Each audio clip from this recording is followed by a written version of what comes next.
Yes, the affidavit and also the affidavit that you made where Oh we yeah, flop. this is very juicy. So the one docket that I've mentioned was the one that I opened. It's not against Flock, but it's against Shadrach Sabia. Now you'll see in the affidavit, I'll pull it up in a second, that this dude Shadrach Sabia is now taking meetings with me, the guy that they arrested like a year ago. Is now taking meetings with me. He's taking evidence from me against Zunaid Motti.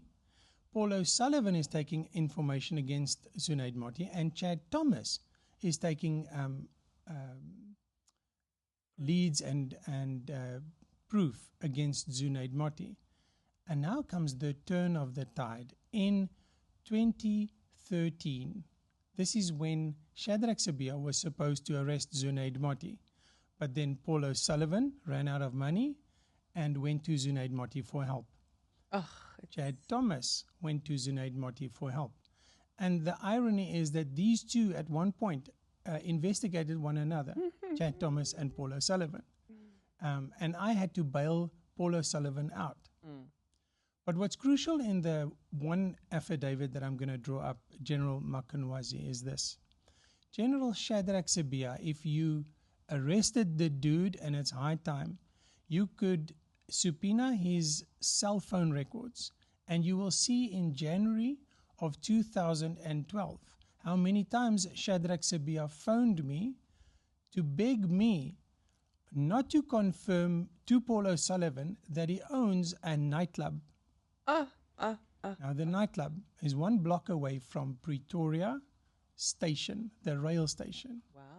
And Shadrach owns or owned the land, and it was called Shlombu Nightclub. So that evening when I told Paul O'Sullivan about it, Paul said that this is explosive news, and then used that information to take Shadrach Sabia ransom and change the guy. So that's basically how the little corruption there was. Yeah. Okay, Mr. Producer, please pull up 2 pages of the docket that I opened against Shadrach Sabia. And I want you to pause just 3 seconds for the stupid people to be able to read it. Stupid people, pause and then open it up a bit and read it. Okay? Smart people like Makwanazi will get it very quickly. Explain a little bit of it. So this is the journey where Shadrach Sabia got involved, and then there was these WhatsApp messages between him and me. And when I opened the case docket, I went to the Hawks, their head office, and they drew from my phone the original discussions between Shadrach and myself. And this is part of the dockets, General Mkwanazi, that you really need to go and find.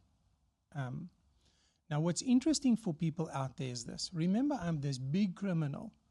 Now, if you, at that time, okay, purportedly a big criminal, which means the police cannot talk to me, let alone the head of the police taking me out to his nightclub, taking me out to, and this is juicy, and this is where the little net gets closer between Paul O'Sullivan, Shadrach Sabia, and Ian Small Smith.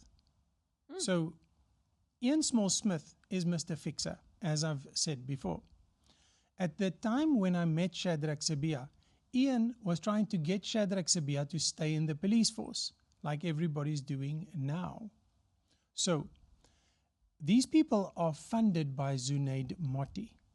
Zunaid is a very, very big gangster. On weekends, he serves those little samosas at his garage where he started. Anyway, Shadrach Sabia takes me to a company called SSG, Specialized something. There's a guy by the name of Warren Goldblatt that was one of the directors. Now, these people do creepy investigations for Investec Bank. And who's connected to SSG? Sabia. Sabia is now exposed. So Ian Smallsmith does fixing for a lot of people in South Africa. And the fact that I had to meet him there at that time, he lied to me and said that he's going to arrest Zunaid Motti and SSG would assist.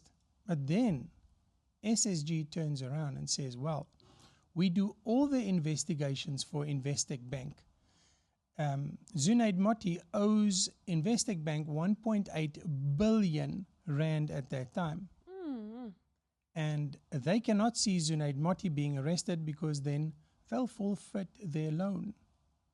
Imagine the bank Yep. is having your back. But I want you to picture Shadrach Sibiya and me in Shadrach's car, a gift from Zunaid Motti. It was a Porsche at the time, Porsche Cayenne. They just came out then.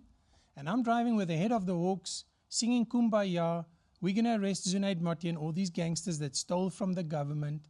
And my honor will be restored. I'll be a lawyer again.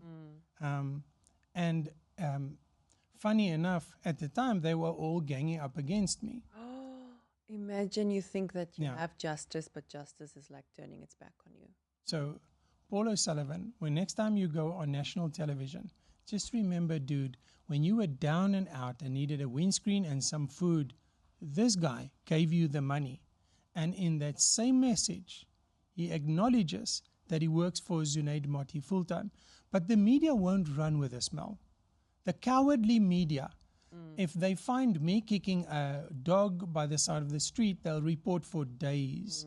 But they will not report that Paul O'Sullivan, the savior of the police force, is now working for the gangster that he investigated. It doesn't get any more suspicious and corrupt Oh, it's just rotten. than Paul O'Sullivan investigating, and then the moment that the juice is better on the other side, you just jump over, Ship. like And then they appear on television, discrediting everyone else. discrediting Mkhwanazi, Yeah, so- saying that he got gifts, So- but he's working for the mafia. So Paul O'Sullivan went on TV and he said a bunch of things about General Mkhwanazi Yeah. that is not true. And we know it's not coming from a pure place because Paul O'Sullivan works for Zunaid Motti. Zunaid Motti, Paul O'Sullivan, Ian Small-Smith, Chad Thomas, all of those people are actually one happy family. Family sharing from the same pot of crime. So The halal bowl. yeah, the halal bal maak mal. So